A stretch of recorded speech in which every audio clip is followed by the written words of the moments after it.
So I am here. Welcome to the Gift to Shift podcast. I am here with Dr. Salvador Contes. I am going to call him Sal. Is that okay? That's great. Yeah, I know. I saw that. And so I'm excited that you're here. Dr. Contes is the principal at Wings Academy in the Bronx. And I really wanted to talk to him about really what's going on in our world today with education. And I really honor his opinion, and I'm looking forward to conversing. So let's get started. Hi, Sal. Hi. So I have a question for you. I feel like, given your background in, you have a degree undergrad in computer technology, a master's in administration, education administration, and then a doctorate in computing, that would be the perfect trifecta of um, of skills, tools that you would need to have to be in this place and time that we're in right now. What do you think has also given you the tools and the ability to be able to navigate this time in education? We, just for everybody else who's listening, if you're listening, you're not listening to live to the show, but today's Saturday, August 15th of 2020. We're in the midst of the COVID-19 pandemic. And the governor has just announced that with proper protocol, that all schools will be opening in New York State. So tell me how you feel your background has prepared you for this one. So that's interesting that you brought that up because I think some of the conversations I have with other principals as well is those challenges, the challenges of obviously the transition for the students, like going straight on 100% remote, the fear of that, the challenges of that, and then the staff having those concerns and issues. And so I put a lot of emphasis on my team. They're always there for me. I've learned it really quickly. And just to give you some context, I will make a year at Wings Academy in December. So I'm not even a full year in at Wings Academy. So to see that transition coming in, if you did the math in your head, it was December of 2019. 3 months into the school year, we jump into COVID. And then, so I would say I have been a principal at Wings Academy more online Right. than physical at the building. Yeah. How did you adapt to that? I mean, So that was tough because, I know my skill set and I know my background. So for me, the transition was pretty quick in the sense of I knew what I had to do, but I had to uh, not necessarily transfer my skills, but transfer my knowledge to not just the staff, but to the students. And that was a huge hurdle.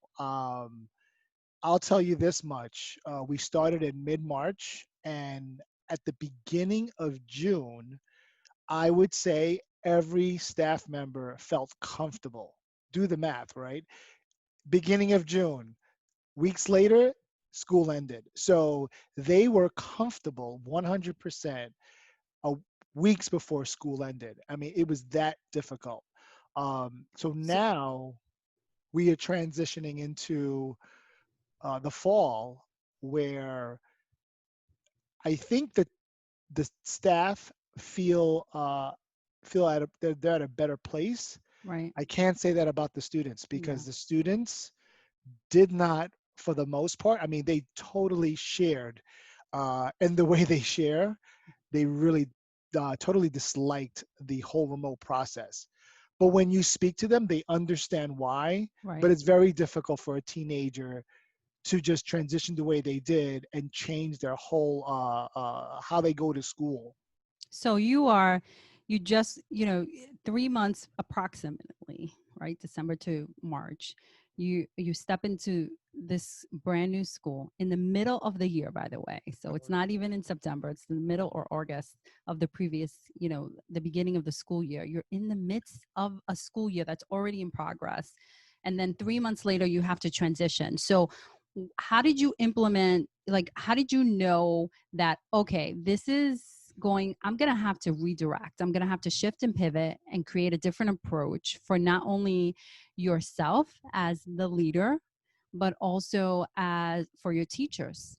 Because I think the conversation a lot of times has to do with students, and I want to get to this kids soon, but I really want to talk about the educators and the administrators. I come from a family of educators, as you know, and there's a lot of stress, and I feel like we're not having the same conversation that we're having for the kind of mental emotional state of children Mm. as we are for administrators and educators. This is not the way they perceived their school year to be, obviously. And so there's a big learning curve that has to happen. So you said that by June, you felt like your teachers were kind of comfortable. How did that happen? So just to give you some context, mid-March, the mayor and the chancellor of New York City decided that the students will not report to school, that the staff will report to school to prepare for this 100% remote learning. So teachers and administrators had 3 days to plan for full remote learning from mid-March until the end of June. So the so over the weekend, just idea after idea, thought after thought, were just going through my mind, texting my assistant principals about just giving me some ideas. And mind you, as you just you just repeated what I said, I'm 3 months into the building, so I'm still learning staff. I'm still learning Yeah. students. So I had to go to the team to say, this is where I need your expertise, your knowledge to help me out. I can work on the tech because of my background, but I need you to provide with me with that. So Monday morning started this thrust of going to every single room. I emailed the entire staff, the entire building. So it was teachers, school aides, paras, cafeteria workers, the custodian, and the school safety agent. Everybody was on my email that said, starting Monday for the next 3 days, this is what we're planning to do. And really, the crux of it was breaking everybody into departments Right. and start looking at what we're going to cover for the next 3 months. The great things, there's so many tools out there, and not to give it so much promise, but it helped us a lot. But Google Classroom was the number one choice to use because the ease of it, Mm-hmm. and students were comfortable with it. So that made the transition a little bit easier by everyone go full blown Google Classroom. And we tried to, as much as possible, get a framework of how lessons would look and how activities would look. Mind you, again, we had 3 days to prepare for this. So one of the common sayings that you hear people bring up is, you're building the plane as it's flying. So that was literally through the whole time. So the 3 days kind of got everyone prepared as much as possible mentally, Mm-hmm. um, with some content to provide to the kids. But even that was very difficult because then we had to disseminate devices to the students within those 3 days. And then the DOE was able to connect with Apple to partner with them to order 300,000 iPads in New York City. And that was the next way of doing that. I took it upon myself to bring as many Chromebooks as possible to my house. And whenever a student needed it, I would just mail it from my home. I just, whenever I found out. And then when the DOE came through with the iPads, it took approximately 3 to 4 weeks before the iPads were available to the students. I was just mailing out Chromebooks to the students as well as some staff, because some staff, even though all my staff have a Department of Education issued laptop, some of them went down. So I was mailing not only to students, but mailing to staff some Chromebooks so they can just have them. And then that was literally what was going on through remote learning on top of the actual teaching and learning. Yeah, it's I would assume, I'm not a teacher, but I would assume that that was huge for your teachers? What did you say to them who were having a hard time adjusting? And they were scared because it's not only the change and the shift in how they were teaching, but then they're concerned about their entire family and their health. And, you know, Right. we're in the midst of a pandemic. Back in March and April, there was so much unknown. We didn't know what was going on. We weren't sure. The city was totally closed down. What were you telling your teachers about the adjustment period? So I'm very high energy, but I have this kind of passive way of how I do business. So I knew that they were going to come to me no matter what, being the school leader, on what would be next steps. So what I did was I made it a point that every single night I would email them whatever is happening, um, whatever I heard from the city, from the chancellor, from teachers, from students, from families. And it's interesting when I look back at my first email, I think it was March 19th, believe it or not, and I know you know that date very well. March 19th was the last in-person day for us, and that was my first email. And I look towards my last few emails and Yeah, how that email totally transformed from the first one to the last one. It ended up having a couple of tables, multiple links. It went to a point, like it almost went from a basic written story that I wrote in my notebook to a published book. I mean, it went that right, transformative with almost look like a table of contents and what they needed, and then the resources that my administrative team and I created, giving them resources on where to find the tools. I made what we call as a one pager, but it wasn't one page. It ended up being 3 or 4 pages, one for teachers and one for students, and all that information was getting there. Links on how to get a device for your child, links on how to recreate an account for a student, links on breakout rooms. I mean, so we started really getting all that together, and this was happening daily. So every evening, I would stay on top, and then I think the staff, and they voiced it too. We would meet via Google Meet every Monday, the entire school, and then throughout the week we would meet by department or by team, and they would share that they really appreciated um, them receiving a daily email regarding whatever was happening right. in regard to remote learning. So that's how I was trying to stay. I tried to do my best to stay on top of it. Yeah, communication, I would think would be number one, and flexibility number one, right? Like on top of the one, on Uh, top of, even before communication, you have to be flexible right. into how people are receiving the information, and also um, how this is all changing, and so fast without any guide. There's no book. Nobody's been through this before. We haven't really seen the effects long term. I mean, I have to be honest, when the pandemic first started, I thought, okay, well, this will pass soon. And then all of a sudden, weeks turned into months, and here we're in August already, and things have drastically changed. And I'm not quite too sure what the outcome is going to be, or things are going to just transition. But now that you are 2 weeks away, so this episode will drop in the beginning of September, but you're 2 weeks away from opening up. And so that is going to be huge. What are you expecting?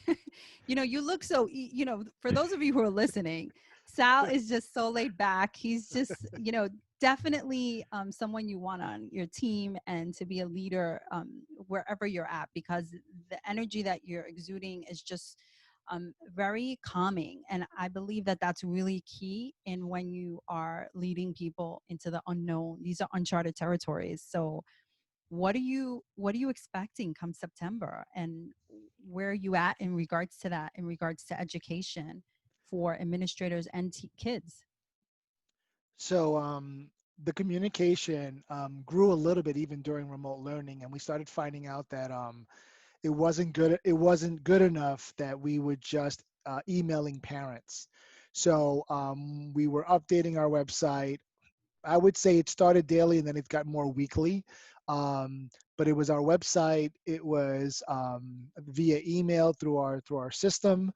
Because students were also using Google, we emailed them. So there was two types of emails. The main system really has the parent emails, but and Google had the student email. So we made sure we did that. And then obviously I created accounts in Twitter, Instagram, TikTok, and Snapchat.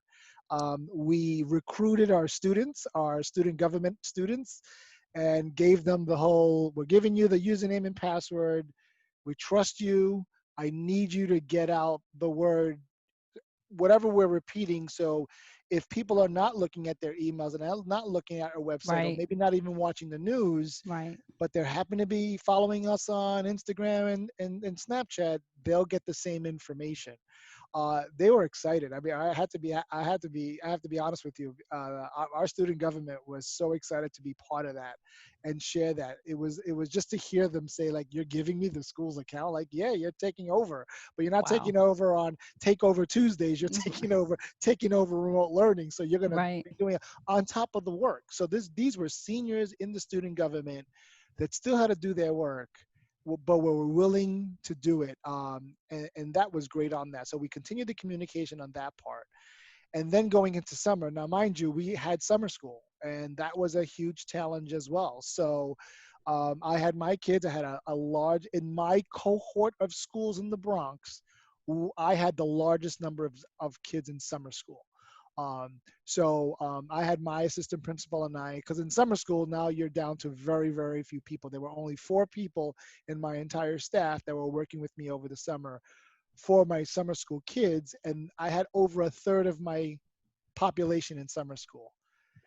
So we were trying to stay That's a on lot. top of them. I had a paraprofessional that volunteered, and I'm pushing compensation to her because she was well deserved, but she was helping us mornings, evenings, nights, and on weekends. And that's who she is anyway, Right. on just getting those kids into summer school, because New York State allowed us to get waivers for students that were not able to complete the courses. So what that would mean is if a student could not complete their algebra course because of remote learning, but was able to finish it, not finish it traditionally, but was able to finish it remote learning either in June, by June, or by summer school, they would give them a waiver that they do not have to take the algebra regents exam, which is the state exam they need to graduate.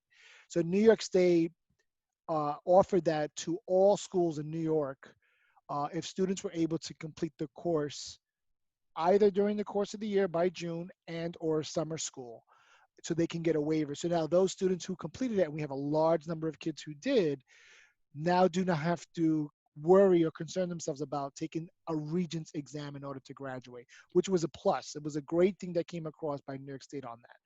And then to go into the fall now, preparing for that, we had to provide New York City, the deadline was yesterday, August Okay. 14th, Uh-huh. to provide them with one of the models that we were presented with. We were presented with 5 models, Which one did you choose? and we chose model 3B, but we asked for an exception. So if you chose one of the models outright, you were instantly approved. But I spoke with my admin team. I spoke with some teachers, and I also have a school leadership team, which consists of parents, students, teachers. And I met with them. I meet with them every month, but usually not in the summer, but we met every month in the summer as Sure. well to get their take on it. And I even had a meeting, a parent engagement meeting, actually this past Monday, to find out um, how many uh, um, how many parents would choose any of the models. So overwhelmingly, they chose 3B. But what we felt did not offer is the additional support students may need if they're struggling. Got it. Can you just explain what 3B is? Yeah, so 3B, so model 3 was a 3-tier cohort group. So that would mean you would have an A, B, and a C cohort, because the building may not have been able to physically fit the number of students. Model 2 had a 2-tier cohort, which would say 50% of the kids would come one day and then 50% would come the other day. We physically couldn't handle half of our kids. We really were down to a third. So model 3 off the in the beginning would work. The difference between model 3A and 3B, 3A was the groups would meet once a day. So it would be, let's say, for example, group A met on Monday, group B would meet on Tuesday, and group C would meet on Wednesday. Model 3B was every 2 days. So Monday and Tuesday would be group A, Wednesday and Thursday would be group B, and then Friday and the following Monday would be group C. And the reason why the majority of the people liked that model, which I was pretty shocked. I knew the teachers would like that model because, when you're a teacher and you're teaching, there are sometimes lessons that you don't feel like you got to complete, or kids maybe had a difficult understanding. So you continue it the next day. With the model 3A, you'd have to wait 3 days later to meet with the To same meet group of kids kids, again. yeah, got So it. when the other model was 3B, where every 2 days, the teachers grabbed that first.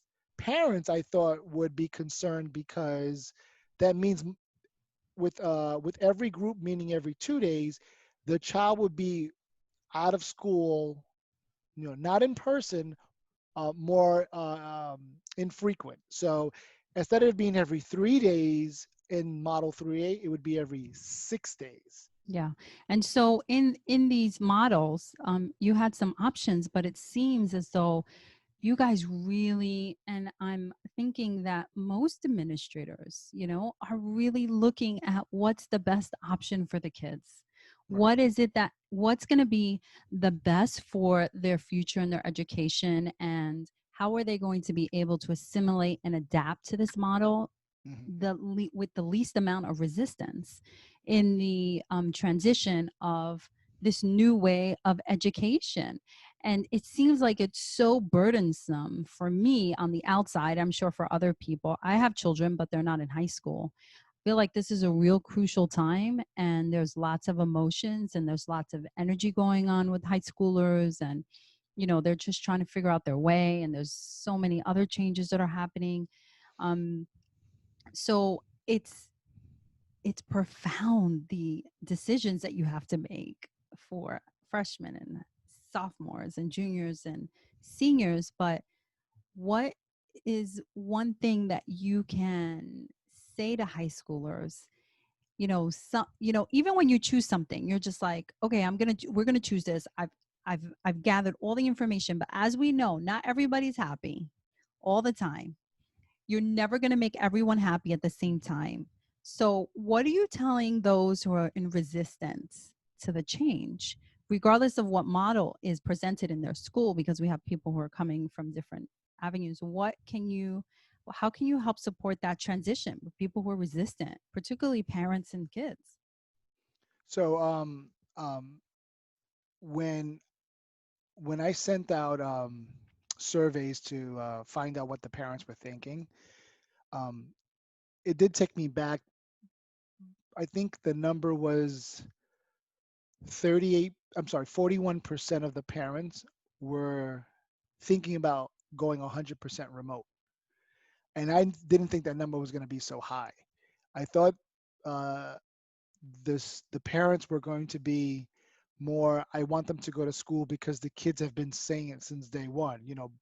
I can't learn this way. This is very difficult. Aside from missing their friends, Right. I can't, they can't just ask the teacher because now it could be a video they're watching that's not live, or they're actually shy. They don't want to rate, quote unquote, raise their hand in a video, in a room, because it may be embarrassing. So I think so. So I see that there's still some fear about sending kids back.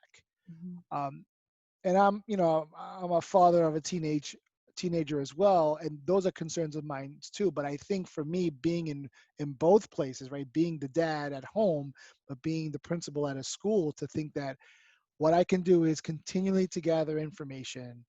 uh, this weekend and this week, I'm trying to complete a reopening plan that I chose to do on my own, that I'm going to create, give it to the parents to say, this is the model that we chose. This is what Wings Academy is planning to do. It could change on a daily basis. It'll be a Right. live link on the website that when I change it, it'll still be an active. The changes will be there because I think that's what they want to see. When you give them too much information and it changes too quickly, you get the other effect where they get frustrated because of all the changes. Right. When you don't communicate at all, there's that frustration as well. So there is a fine line. It is truly a fine line. I do my best. Excuse me. I do my best to make to You need some make water, sure. Sal? You need some water? Listen, I'm going to grab a drink of water, too. There's something stuck in my throat. That's okay. Take your time. I can always edit this out. It's not a big deal. On the YouTube channel, you're just seeing him cough. Don't know what happened. Okay. I still think I got something stuck in my throat. Okay. So let me give you a second. So, you know, I think you're right. I think that too much information at times kind of moves people in a direction of like total loss of control, because it's just like, I have all these options. I'm used to you guys taking care of this. I'm used to just sending my kid to school. I'm not used to hearing about how you're going to implement what you're going to do. And now, on top of that, I have to be fearful of if my child is going to contract the virus and bring it home to somebody who's at home who is compromised on some level, shape, or form. Then I have and I'm just right now I'm talking as a parent, and then now I have the information that says, okay, we're going to offer 5-day full school. And then I'm like, okay, well, what are you doing? How are you doing it? How's that going to look? Right. So you're right, there is a fine line in that, but I'm not quite too sure. I'm just not sure on I think everybody is kind of rolling the dice on this. I just feel like everybody, as much as we can be prepared, we just don't know. We don't know what that's going to look like. We don't know come October 28th what this is going to be like. We don't know Right. how kids and teachers are going to feel. There have been many school districts across the country who have started school and who have closed 2 weeks, a week in. And so as a parent, I'm concerned about that. And I don't want to be inundated with information, yet I want to be able to make sure that my child is safe. I just think it's just a mess. I mean, it's just, Right. I just feel like there's no right or wrong. There's no way to be able to kind of, get this together. Yeah. It's, And I and go ahead. I'm sorry. and I think for the school community, right? So for students, for parents, guardians, for even the community-based organizations around the school, the fact that we're trying to plan anyway, I think I'm hoping it will ease some of the nervousness, because at least they can say, at least Wings Academy is trying. Wings Academy was supposed to, as well as every other school, provide a model by Friday. Okay, but when that model's there, what does that mean? Okay, well, let me explain to you in the best way possible what it means. Well, what does that mean when the kids come to school? Well, let me try to explain what that means. So the point of this, return to school plan, reopening plan, is to give them as much information as possible, but without inundating them, because that's a fear, like I just mentioned before, about giving them so much information that it's like it's too confusing. But if I can have something for them that speaks to, okay, is this what New York City mayor, is this what the governor, the mayor, and the chancellor are saying? What does that mean for Wings Academy, aside from another school, an elementary school, middle school, or high school? So I felt it was important for me to get that across, and I'm hoping to complete that document within the beginning of the week, so I can share with them, which will still give us and it's 2 weeks for the staff to come back. So at least the staff will see it. Hopefully they'll start reading it and getting into it and seeing what the thoughts are, because my thought also was to bring in teachers a full week before they're asked to come in, um, and have us plan out what we think it's going to look like, because it's hard to, it could look great on paper, but it's not Sure. an actual thing. So Yeah. whether we're going to have markings on the floor, we Right. are planning to keep the students as much as possible in the room, Right.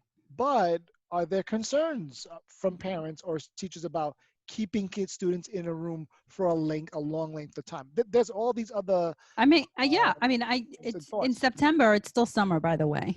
We think it's Right, fall, but it's still summer. right, You know, the ability to be able to change all the air conditioning and ventilation systems is I don't think feasible. I mean, I don't know, but I would think not. I mean, my kids aren't, you know, they're not, they didn't say anything about changing the ventilation system, so that I mean that's a huge task to take on. And so they right, have kids in the classroom, they have mass, they have cohorts.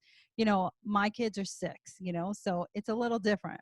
When right. you're looking at high school students and you're looking at junior high school students, there is another level of you know, caution that needs to be taken on. And then you have them in the room the whole day. I think that, you know, from an emotional perspective, it's different. So you have two schools of thoughts. I'm interested in finding out what your thoughts are on this. Two schools of thoughts. One school of thought is the kids need to be able to socialize. That is huge. It's part of their development. It's something that they need. And it will be traumatic if they don't get their peer socialization needs met. Then you have the other school of thought, which is the kids will be more traumatized to be among their children, you know, among their teachers and their peers, and not really be able to connect, communicate. They don't see their mouth. They can't see any type of expression. There's no touching going on. There's no high fiving. There's no playing. There's no going outside. You stay in the room the whole day. So the other school of thought is that's more emotionally traumatic than the opposite. What are your thoughts on that? So part of the plan bringing the kids back were to bring, and these are two buzzwords that are in the education world. So there's these culturally responsive sustaining education, and in short, we just say CRSE, and obviously social and emotional learning, SEL. And we've been thinking about those two elements, about how do we integrate that into the curriculum and how important that is. And then recently, I would say within a month or so, the chancellor of New York City was making sure that these elements need to be part of your plan. What does that mean? So obviously, doing as much research as we could, trying to think about what the fall looks like, uh, how that actually looks in every single classroom. How does it look like kids walking into the building, and how does it look like kids leaving the building? So little things such as students coming maybe into the building, and when they're in classes, there's going to be mini breaks. We thought about having mini breaks to allow them to you know, stretch their legs or whatever. And we're thinking about doing maybe 1 or 2 rooms at a time on different floors, so you wouldn't have any uh, um, any students running into each other because they're on different floors anyway, just so that they can just so that they can have that ability to socialize a little bit. Some of the challenges are keeping them socially distanced, right? Um, keeping them physically distant. You know, I don't know how that's gonna happen. kids are kids. I They don't got know to do how that's whatever gonna it is, happen. right? So all we're doing is trying to find ways of, or I would say, walking through a whole day as a staff person or a student and trying to figure out what we need to look at when that's happening. That's why my thought is to bring the staff in. Obviously, they will be compensated, but bringing them in to start thinking about how do we do this? Yeah, Right. planning curriculum is one thing, Yeah, but this I is not think we about can that. Yeah. plan for that during their prep periods, during their time a little bit, but we need more of a plan on the day to day with the students. So yeah, I'm in the middle. I'm in the middle. I mean, the 100% remote brings the infection rate down, uh, makes everyone maybe feel a little bit more at ease because the spread will be contained a little bit more. But then we got this issue of kids not socializing, not developing. And then, like as you said, the other school of thought, then you got that challenge as well. So I go back to my return to school plan. Like the idea is when I'm done, I'm hoping to answer as many questions as I can't answer all of them, All but right. answer as many questions as possible. So if a parent or a guardian or the community have a question, I hope to have answers for them as much as possible. And if it's something new, I will add that right in because I think it's extremely important just to keep it updated and to find out. But I'll have to be honest too. Sometimes I may not have an immediate solution, and I'm okay with telling families that at the current time I don't know what that looks like, but I'm working on it to figure out a solution for it. You know, progress is always determined, and in a way that it can be measured, you know, and now that everything is changing, the success, quote unquote, of the students, of the education system just in general is evolving. How are you going to, do you have parameters to measure the success of your kids and how well they're doing? And if you do, is it going to be, quote unquote, you know, do you take into consideration that they're learning remotely, that they're only there, you know, twice a week or three times a week, or, you know, every 6 days? And we've learned that during remote learning during the spring. It took, and it still took, even towards the end, students and staff understanding that. I found myself on a weekly basis um, sharing with staff about being extremely patient, as much patient as possible, and doing their best to understand, home situations. Right. What started to hit um, what started to hit them directly were when staff would bring up scenarios that happened in our school and people were shocked. We lost, parents. We lost extended families. Um, To the we virus. to the virus, Yes. Okay. and and and when it was brought up with everyone, it was shocking and it was disheartening. But at the same time, we were trying to tell staff that's why we want you to approach everything with fidelity. You have to make sure that you are doing your best to understand. It could not be uh, going very well at home. I'll give you one particular situation where we had a family, a single mom with 5 kids. 2 kids were in high school and the 3 were in elementary school. Mom is this only person working. So mom, you know, uh, expected her and needed her teenagers to help around. We found out just because we outreached every single day. Every single day we were making outreach with my team. And one of our paraprofessionals, when they were speaking to the mom, found out that the oldest kid, which is a junior, which happens to be a senior now, only had one device. They only had the iPad, the DOE issued iPad.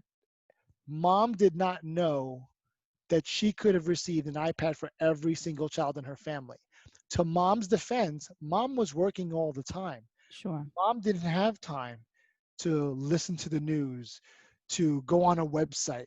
Mom was working, coming home, and taking care of her family. So just because we happened to reach the paraprofessional happened to call mom late at night, caught mom. Mom was extremely apologetic, and we told her there's nothing to apologize. Right. Do you have what you need? And they found out that she needed. Now, it didn't make it 100% better, but the fact that she was able to get a device for every kid made it easier. Less of the kids arguing with one another because of one device, um, but it made it a little bit easier, and we understood that. So when I bring these stories up to the staff, I says we don't even know that this is happening, and a Right. lot of staff kind of stepped back and said, "Wow, like." And it's not their fault. They didn't say anything to the mom. They didn't even interact with the mom. But we have to remember that these things do happen. So be mindful when you're asking a child for something or you're speaking to a parent. Be mindful of these potential issues. Yeah, every, you know, teachers, administration, parents, and children are really facing some insurmountable challenges right now. Everybody is rising. You know, I really do feel I'm encouraged by this human spirit and what collectively we can do as a community, within communities, with for our children, for our staff. But one of the things that is really close to my heart is making sure that everybody has a voice and the ability to be able to hear their voice, because sometimes we don't hear it because we're not in connection with them, or we're outside of that. So how do you what do you think is the most important part in kind of rising above and charging forward? Because it takes so much. What keeps you charging forward as an administrator, as a principal? What keeps you kind of on track? You seem so relaxed and calm. First and foremost, my faith that Okay. keeps me grounded every day, prayers every single day throughout the day. Um, just asking for guidance, what's next, preparing me. I'm not necessarily asking for answers. I'm asking for the ability to be patient, be thoughtful, speak with, approach things with fidelity, speak with honesty, speak with transparency as much as possible. You said it before. I'm not going to be able to have everybody agree 100%. And the good part is I'm not going to have 100% disagree either. But that's first and foremost. And all I can do is continually to give answers as I find them, as I provide for them, and let families and students know that I'm working every single day to make sure that I can get as many questions answered as possible. It's going to be some tough ones, Right. but that's what I do each and every day. But I also do that with the collaboration of my school, with my team, with my administrative team, with a core group of teachers, and with my school leadership team, with the parents involved too. It's I have to say that when you were talking, I was thinking this may be, some people may be like, oh my gosh, he came in 3 months before the pandemic. This is like a huge, challenge. And we spoke about that earlier, but really, I think it's an incredible opportunity. People really get to bond, their connect. I don't know if it sounds like this is the case in your environment. There's all you mentioned throughout the whole entire interview is your team, is your the groups of people that you're meeting with, the connections, the communication, the calls, the conversations, and it does present some huge opportunities. What do you see as an opportunity for our kids? How is this pandemic and the transitions that are happening with them and how they receive information, education, how is that going to be an opportunity for them in the future? A lot of hope on them knowing what we're doing for them. We're also telling them what we're trying to do, preparing them. I think kids are resilient anyway. I think they may look at this in the future as to say, oh yeah, remember that COVID thing? Yeah, yeah, Yeah. that was crazy, right? I mean, I easily foresee that, as opposed to us, thinking like, oh my gosh, that COVID thing really, really hit us hard. But I think what they'll see is, and you're right, it really made us connect. It made me connect more with my parents, more with my students, more with my staff, because you had no choice. You would speak to each other every single day. I mean, Right. spoke to parents every week, spoke to specific staff members every few days, but spoke to a small group, my mint team being one of them, every single day and multiple times a day. So you really got to see, that roller coaster of emotions all the time. But I think at the end of the day, and some of the kids were vocal, even the seniors that expressed their frustration of how things were. We had a virtual graduation for them, and they were very appreciative of that. And actually, we did not get permission to allow families and students to come to the building to disseminate the diplomas and their belongings from the school. But going around, searching on the internet, looking at the news, we got a couple of creative ways that we're going to next week surprise the kids with their diplomas. So I'm working out the plan right now, figuring how that works. I got enough people that want to do it because that's never a shortage. It's never a shortage of having people come. And so I think when the kids see that, they know that, the Wings Academy family is always there for them. And that is the most important thing, Sal. That's the most important thing, that Yeah, people know that yeah, we have your back. And yeah. so with communication and flexibility and opportunities, you as an educator first, right? You're an administrator, you're an educator first. What is the vision? I know you have a vision. What is part of your vision in education? Does this change the dynamic of how education is going to be in the future? So I think my vision has always been to build relationships. That's always been a goal of mine. I connect and I try never to lose connections with people. And I know content is important, but I think at the end of the day, it's the relationships we build with one another that I'm hoping that,